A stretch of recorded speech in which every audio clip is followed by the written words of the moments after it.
بالله من الشيطان الرجيم. بسم الله الرحمن الرحيم. الحمد لله القائل في محكم كتابه: كنتم خير أمة أخرجت للناس تأمرون بالمعروف وتنهون عن المنكر وتؤمنون بالله. والصلاة والسلام على أشرف الأنبياء والمرسلين القائل: من رأى منكم منكرا فليغيره بيده. ثم الصلاة والسلام على أشرف خلقه الله سبحانه وتعالى وعلى آله وصحبه وسلم والتابعين لهم بإحسان إلى يوم الأرض الأكبر. أما بعد، إخوة الإيمان، السلام عليكم ورحمة الله وبركاته. Ima baada ya kumshukuru Allah subhanahu wa ta'ala na kumtakia rehma na amani kiongozi wa umma mtume wetu Muhammadin sallallahu alayhi wasallam, leo hii kwa mara nyingine tumeweza kukutana mahala hapa. Lengo na madhumuni ni kuweza kukufikishieni kile ambacho Allah subhanahu wa ta'ala katujalia tuweze kukufikishieni katika siku hii. Siku hii ikiwa ni siku miongoni mwa siku ya mwezi, miongoni mwa miezi ambayo inabidi mimi na wewe tuweze kujitahidi katika kujiandaa na kuingia katika mwezi mtukufu wa Ramadhani. Na yakiwa ni masiku ambayo tayari tushakwisha kugawa mwezi, yakiwa ni masiku ya mwisho kumalizia mwezi wa Shaabani na kuweza kuingia katika mwezi wa Ramadhani. Leo hii tumekuja na mada muhimu sana katika maisha yetu, ambayo leo hii wengi wetu tumekuwa ni wenye kuipuuzia na kuona jambo hili halituhusu sie, halituhusu wengi wetu, isipokuwa jambo hili ni la watu maalum. Na kupitia kwamba sisi tumekuwa ni wenye kupuuza jambo hili, basi maasi, madhambi, jamii imekuwa ni yenye kuharibika kwa kasi zaidi kuliko juhudi zote za wale ambao wanapenda jamii ikae katika mstari ulionyooka zinazotendeka. Kwa hiyo ndugu zangu Waislamu, jambo lenyewe ni lipi? Ni kwamba tumefikia leo hii tumeiona dini ni kwamba sala la kusimamia kutokuharibika kwa jamii au kutokuharibika kwa maadili ya kidini, basi ni jambo la watu baadhi, ni jambo la mashekhe baadhi. Leo hii jamii zetu zimeharibika kutokana na jambo hili kuwa sisi tumelipuuza. Tena unasikia Muislamu kama Muislamu au mtu yeyote yule anaweza kutoa kauli yake na kusema kwamba fulani kafanya hivi, basi atakuja akataze na shekhe fulani. Shekhe fulani ndo kazi yake, au watu fulani ndo kazi zao, mie hazinihusu hizi kazi. Hili ni kosa ambalo wengi wetu tunalifanya. Tuangalie, je, katika dini yetu, katika Qur'ani, katika hadithi za Mtume Muhammad sallama, na jinsi masahaba na watu wema waliotangulia walikuwa wakiishi vipi, na walikuwa wakiishi vipi na jamii zao, au walikuwa wana kauli gani kwa yule ambaye atakayefanya kosa au akakwenda kinyume na mipango ya dini. Lakini vile vile ndugu zangu Waislamu, tukumbuke wazi kwamba si tupo katika masiku machache tunakwenda kumalizia mwezi huu wa Shaabani ili tuingie katika mwezi wa Ramadhani. Ikiwa sisi hatutoweza kujisafisha na kujitahidi kuzuia au kukumbushana katika yale ambayo yanastahiki, basi tutakuja kuangalia kuwa tunapata athari kubwa, au tutakuja kushtuka tunapata athari kubwa katika funga yetu ambayo tunakwenda kuiendea hivi karibuni. Allah subhanahu wa ta'ala anatueleza katika Qur'ani, anasema kuntum khayra ummati, mmekuwa ni umma bora. Yani anatuzungumzisha siye ummati Muhammadin sallallahu alaihi wasallama kwamba siye tumekuwa ni umma bora. Kwa sababu gani? Ta'muruna bil ma'rufi wa tanhauna 'anil munkar wa tu'minuna billah. Mambo matatu ndio yametufanya mimi na wewe tukawa ni umma bora ambao Allah subhanahu wa ta'ala kautoa katika nyumati zote zilizopita, sio katika umma fulani wala umma fulani, isipokuwa ummati Muhammadin sallallahu alaihi wasallama umekuwa bora kwa sababu ya vitu vitatu. Sababu ya kwanza, ta'muruna bil ma'ruf, mnaamrishana kufanya mema. Mtu umemwona yupo tu, basi unamwamrisha afanye mema, atoe sadaka, afunge na afanye khairati za aina mbalimbali. Lakini jambo la pili, tanhauna 'anil munkar, mnaweza mnakatazana kutokana na maovu. Umemwona mtu anakwenda kinyume na taratibu za kidini, basi unamrejesha katika mstari ulionyoka. Lakini jambo lingine, tu'minuna billah, mnaweza na mnamwamini Allah subhanahu wa ta'ala. Kwa hiyo mambo matatu ndio yamefanya leo hii mimi na wewe ummati Muhammadin sallallahu alaihi wasallama ukawa ni umma bora ambao umetolewa katika nyumati zote zilizopita. Sasa itakuwa ni ajabu ikiwa leo hii mimi na wewe tumesifika tumekuwa ni wenye kubaguliwa kutoka katika nyumati zilizopita kutokana na sababu hizi, alafu leo hii tukawa ni wenye kutokuzifanya sababu hizi. Itakuwa ni jambo la ajabu sana. Leo hii kama tulivyosema kwamba leo hii jambo hili la kuamrishana mema na kukatazana maovu limekuwa ni jambo la watu baadhi. Maana yake wasiposimamia jambo hilo watu hao, basi dini inasimama. Sasa jua kwamba wewe Muislamu kwamba hii ni jambo ambalo linakupasa wewe, ni masulia, ni amri ambayo Allah Subhanahu wa Ta'ala katueleza. Na maulama wanasema kwamba yeyote ambaye man lam yanha 'anil munkar kadhalika wa lam ya'muru bil ma'ruf, yeyote ambaye hatokataza kuhusiana na maovu lakini vile vile akawa si mwenye kuamrisha kutokana na mema, lakini mtu huyu vile vile akawa ana uwezo wa kwamba anaweza akamkataza mtu au akawa na uwezo wa kumwamrisha mtu katika mema, alafu akawa si mwenye kufanya hivyo, basi mtu huyu atakuwa ni kama vile katoka katika ummati Muhammadin sallam, au itakuwa ni kama vile dini yake imepotea. Yote hii ni kwa sababu gani? Kwa sababu sifa ambayo imetufanya sisi tukawa ni wenye kuchaguliwa katika nyumati zilizotangulia au katika nyumati zilizopita ni kwa sababu ya kwamba tunaamrishana mema lakini vile vile tunakatazana maovu. Sasa maana yake nini? Ikiwa wewe hautomwamrisha mtu mema na hautomkataza mtu kutokana na maovu, maana yake nini? Ni kwamba wewe umejitoa katika sifa za umma huo wa Muhammadin sallallahu alaihi wasallam. Lakini vile vile fikirieni, ndio Muhammad sallama au Allah subhanahu wa ta'ala katika aya hii hajasema kwamba kuntum khaira ummatin li'annakum tusallun, kwamba hamjawa umma bora kwa sababu nyewe mnasali.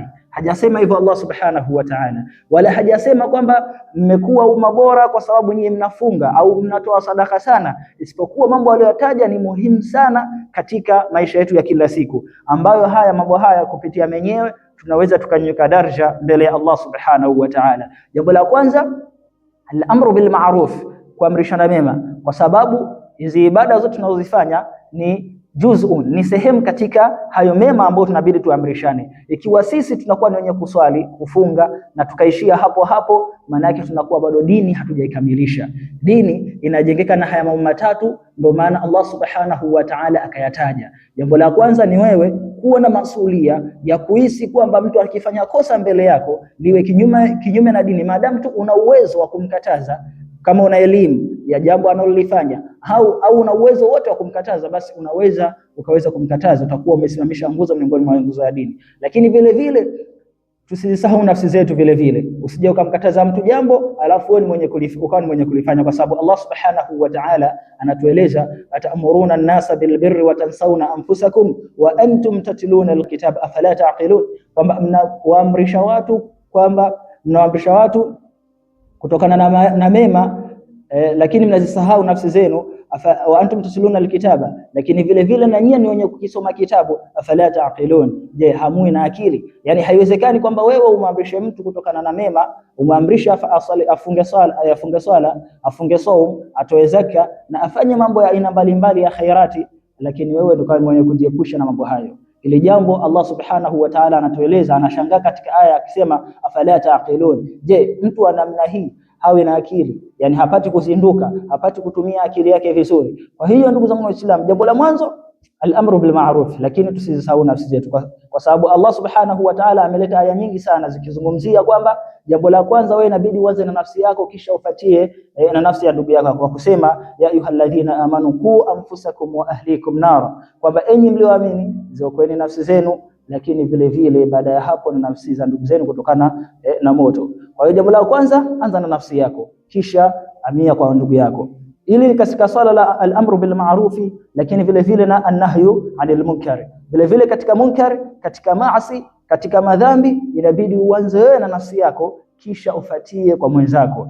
Ukifanya haya litakuwa limebaki jambo moja ambalo ni imanu billahi, kumwamini Allah subhanahu wa ta'ala, ukweli wa kumwamini. Mambo haya matatu yakikusanyika yote ndio unakuwa umekamilisha dini. Lakini vile vile Umar radhiallahu anhu anatuambia man sarrahu an yakuna min tilkumul umma falyuaddi shukra Allah ta'ala, kwamba yeyote ambaye atakayetaka kuwa ni katika umma huo ambao umma huo Allah subhanahu wa ta'ala anatueleza kwamba ukhrijati linnasi, kwamba umetolewa katika watu, maana yake umekuwa ni bora katika nyumati zote zilizopita kwa sababu ya hizo sababu tatu.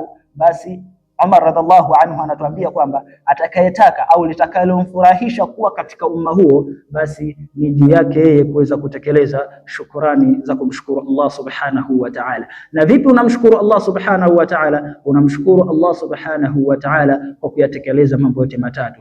Je, mimi na wewe tujiulize katika jambo hili. Je, tunayatekeleza haya mambo? Wewe na mimi tulishakaa hata siku moja tukaweza kujiuliza sisi dini yetu ipo katika upande gani? Leo hii dini tumeifanya kuwa ni yenye kuishia katika masuala ya ibada. Yaani leo hii Waislamu tumekuwa ni kushindana kuswali, lakini hatufikirii katika kuokoa ummati Muhammad sallallahu. Hatufikirii katika kuamrishana yale mema ambayo Allah subhanahu wa ta'ala katuamrisha. Hatufikirii katika kukatazana, katika kutengeneza jamii zetu. Tutambue kwamba tutakuwa tuna dhima mbele ya Allah subhanahu wa ta'ala.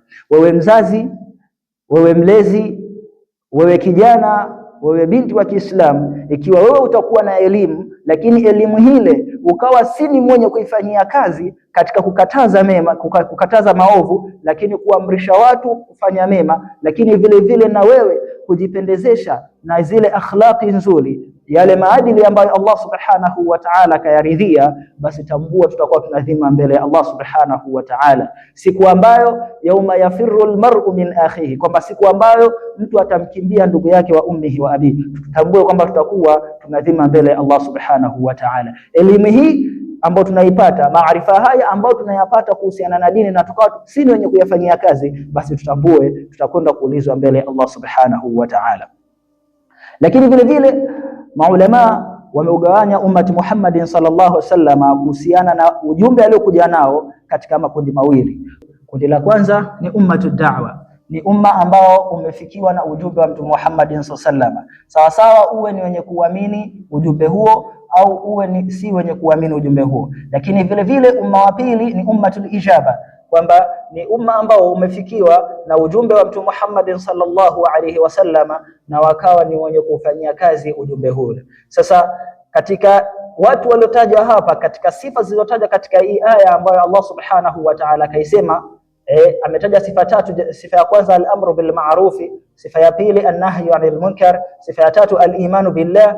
Basi watu hawa ni ummatul ijaba, ni umma ambao umeitikia wito wa Bwana Mtume Muhammad sallallahu. Lakini sasa ukiwa wewe au nikiwa mimi hatujawa na wenye kujipamba na sifa hizi tatu, basi tutakuwa tuko nje na ummati huu, ummati al-ijaba, na tutakuwa tumekwenda katika ummati da'wa. Kwa hiyo ndugu yangu Muislamu, leo hii tupo katika masiku matukufu, lakini vile vile tunakwenda kuelekea katika masiku vile vile matukufu zaidi, ambayo Bwana Mtume Muhammad sallallahu na masahaba na watu wema waliotangulia walikuwa wakijikita sana katika kufanya khairati za aina mbalimbali. Basi tusiyafanye masiku hayo kuwa ni yenye kuishia katika kufanya ibada peke yake, isipokuwa inabidi tuyafanye masiku hayo kuwa ni katika ibada, lakini vile vile katika kukumbushana mema na kukatazana kuhusiana na machafu. Allah subhanahu wa ta'ala anatuambia wadhakir fa inna dhikra tanfa'ul mu'minin, kwamba kumbusha, hakika ukumbusho unawafaa waumini. Kwa haya machache